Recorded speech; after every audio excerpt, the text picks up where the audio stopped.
আজ থেকে সংসদে বাদল অধিবেশন শুরু, চলবে 13 আগস্ট পর্যন্ত। আর এই কয়েক সপ্তাহ দেশের রাজনীতির কেন্দ্রবিন্দু লোকসভা এবং রাজ্যসভা। একদিকে সরকার একাধিক গুরুত্বপূর্ণ বিল পেশ এবং পাস করাতে প্রস্তুতি নিয়েছে, অন্যদিকে বিরোধীরা সরকারকে চাপে রাখতে তাদের স্ট্র্যাটেজি তৈরি করেছে। সব মিলিয়ে এই অধিবেশনের শুরু থেকেই উত্তপ্ত হওয়ার একটা শঙ্কা থাকছেই।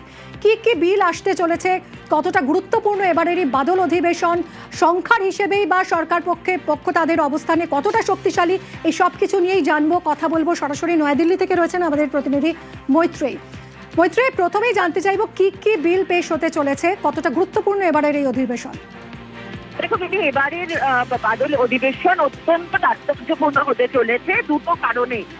একদিকে যেরকম একাধিক গুরুত্বপূর্ণ বিল এবার সরকার আনতে চলেছে, তার মধ্যে অন্যতম গুরুত্বপূর্ণ নারী সংরক্ষণ সংশোধনী এবং ডিলিমিটেশন বিল।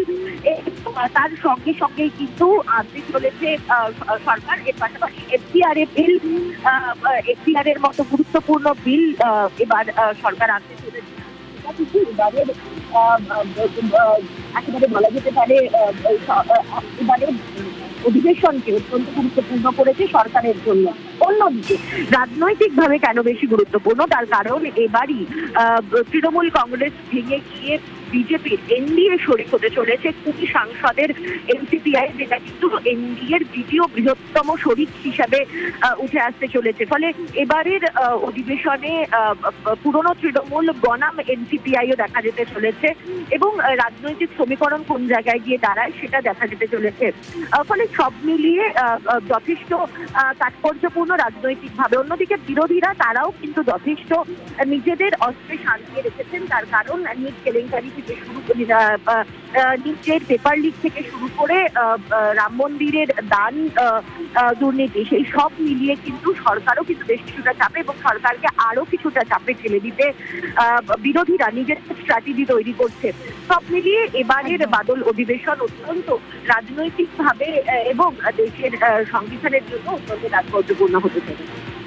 সঙ্গে থাকো মৈত্রী। এই যে একাধিক গুরুত্বপূর্ণ বিল পেশ হবে এবার, তার মধ্যে নজর থাকবে রাজ্যসভার দিকে, কারণ সেখানে জাতীয় সঙ্গীত এবং জাতীয় স্তোত্রের অবমাননা করলেই 3 বছরের জেল। এবং আজ বাদল অধিবেশনের প্রথম দিনেই এই মর্মে বিল আনছে কেন্দ্রীয় সরকার।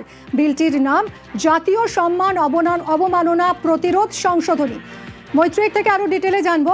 মৈত্রেয়ী, অর্থাৎ জাতীয় সঙ্গীত বা জাতীয় পতাকার অবমাননা করলে যে শাস্তির বিধান ছিল, সেই সমমর্যাদায় বন্দে মাতরমও থাকছে। বন্দে মাতরম গাইতে যদি কেউ বাধা দেয় বা কোনো প্রতিরোধ তৈরি হয়, তাহলে সেক্ষেত্রে একই রকম শাস্তির বিধান থাকছে এই বিলে।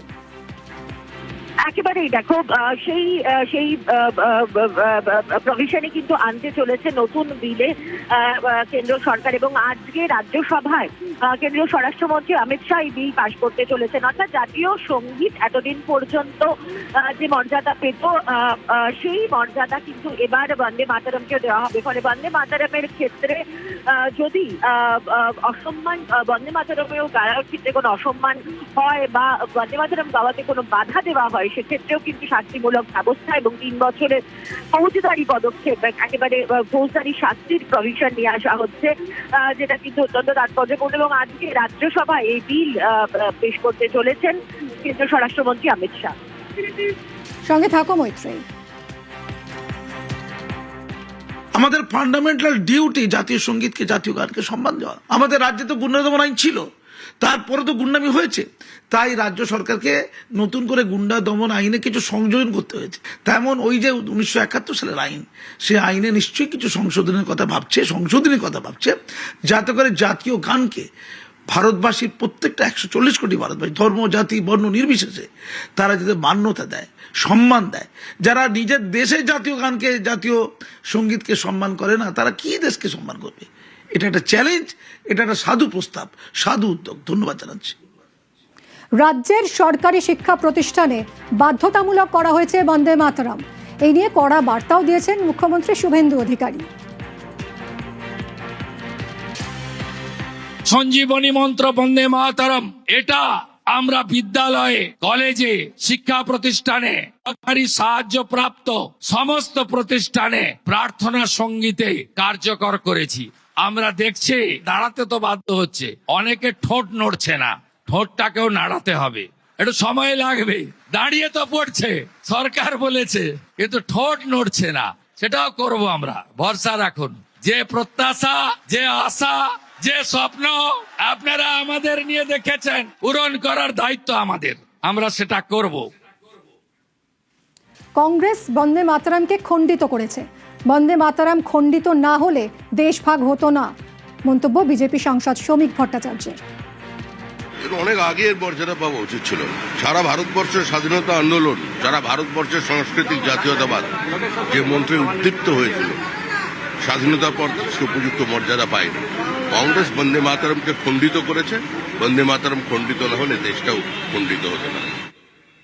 জাতীয় সঙ্গীত, জাতীয় প্রতীক নিয়ে মজা করার অধিকার কারও নেই, না মানলে পদক্ষেপ করা হবে, মন্তব্য রাজ্যের পঞ্চায়েত ও গ্রামোন্নয়ন মন্ত্রী দিলীপ ঘোষের। এটা কম্পালসারি করা উচিত, কারণ জাতীয় পতাকা থেকে জাতীয় সঙ্গীত, জাতীয় প্রতীককে নিয়ে এখানে অনেক হাসি মজাক করা হয়। সে অধিকার কারো নাই, রাষ্ট্র সর্বোপরি, এটা আমাদেরকে শেখাতে হবে। আর যে মানবে না তার জন্য আইনি ব্যবস্থা হবে। জাতি, ধর্ম ও বর্ণ নির্বিশেষে বন্দে মাতরম শিহরণ জাগায়, প্রত্যেকের গাওয়া উচিত, মন্তব্য কেন্দ্রীয় শিক্ষা প্রতিমন্ত্রীর।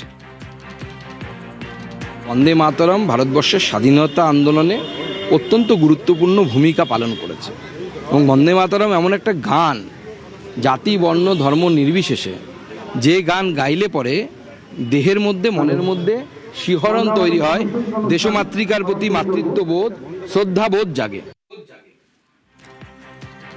জাতীয় সঙ্গীত ও জাতীয় স্তোত্র গাইতে কারো বাধা থাকতে পারে না, মন্তব্য সন্দীপন সাহার। বন্দে মাতরম এবং জনগণ মন একটা আমাদের ন্যাশনাল অ্যান্থেম, আরেকটা আমাদের ন্যাশনাল সং।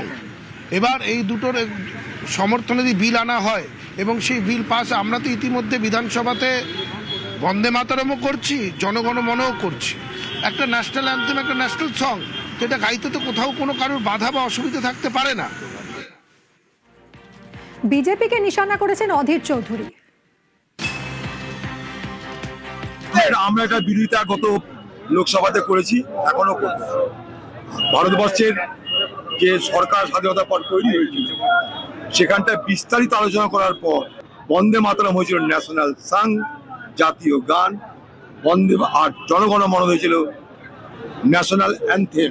গণপরিষদে আলোচনা করে এই সিদ্ধান্ত নেওয়া হয়েছিল বাবা সাহেব আম্বেদকর থেকে আরম্ভ করে সকলের সম্মতিতে। সেটাকে জোর করে বদলে দিয়ে নতুন করে বিজেপি তার আইডিওলজিক্যাল ভাবনাকে, তার আদর্শগত চিন্তাকে যদি মানুষ চাপিয়ে দেয়, এটা একটা সাংবিধানিক অন্যায় হবে। জাতীয় সম্মান অবমাননা প্রতিরোধ সংশোধনী বিলে আপত্তি জানিয়েছেন সিপিআইএম সাংসদ জন ব্রিটাস। অমিত শাহকে চিঠির পর এবার রাজ্যসভায় নোটিশ সিপিআইএম সাংসদ জন ব্রিটাসের। মৈত্রীর সঙ্গে কথা বলবো। মৈত্রী, এই জন ব্রিটাসের আপত্তির জায়গাটা কোথায়? দেখো, জন ব্রিটাসের মূল যে গতকাল যে চিঠি জন ব্রিটাস দিয়েছিলেন, সেখানে তিনি উল্লেখ করেছিলেন যে কখনো এটা বাধ্যতামূলক হতে পারে না, এবং তিনি বেশ কিছু জাজমেন্টের কথা উল্লেখ করেন, এবং সেখানেও তিনি উল্লেখ করেছেন যে যখন এই বন্দে মাতরম নিয়ে এই গোটা বক্তব্য সামনে আসছে, তখন সরকার স্বরাষ্ট্র মন্ত্রকের তরফ থেকে গাইডলাইন জারি করা হয়েছে, তখন সর্বোচ্চ আদালত বলেছিল যে এতে কোনো সমস্যা নেই, তার কারণ কোনো রকমের আইনি প্রভিশন নেওয়া হচ্ছে না। পাশাপাশি তার বক্তব্য যে জাতীয় সঙ্গীত এবং রাষ্ট্রীয় গীতির সমমর্যাদা দেওয়া যায় না এবং এটা কখনো বাধ্যতামূলক হতে পারে না, সেই কারণেই তিনি এই বিলের বিরোধিতা করেছেন, এবং গতকাল তিনি বিরোধিতা করে কেন্দ্রীয় স্বরাষ্ট্রমন্ত্রীকে চিঠি দিয়েছেন, এবং আজকে তিনি পার্লামেন্টের রুল মেনে রাজ্যসভায় নোটিশ দিয়েছেন এই বিলের বিরোধিতা করে। ধন্যবাদ মৈত্রী।